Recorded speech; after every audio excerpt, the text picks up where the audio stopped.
A good advertisement can be extravagant or it can be simple. In the end, it just needs to be effective. Now, to me, the simple ads that make the point easy to understand are the most effective in reaching the largest audience. Now, the laser bike helmet ad is a very simple ad that uses no words other than the brand of the product being advertised. It's a very effective ad because it grabs the reader's attention very quickly with a picture of a man in a full body cast laying in a hospital bed. And once it has your attention, then you notice that the man is in a cast over all his body with the exception of his head.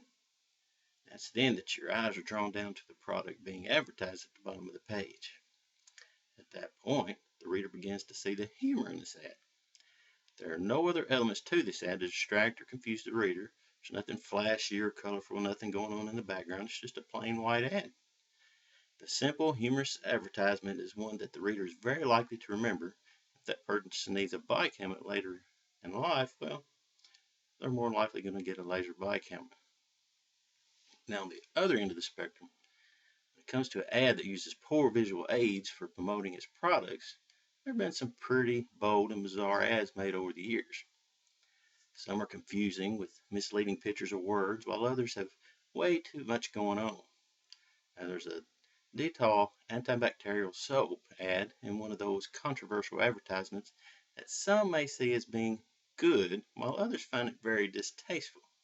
While the ad definitely grabs your attention when you first see it, on further evaluation you find that someone has just been brutally murdered and the killer needs to scrub away the evidence.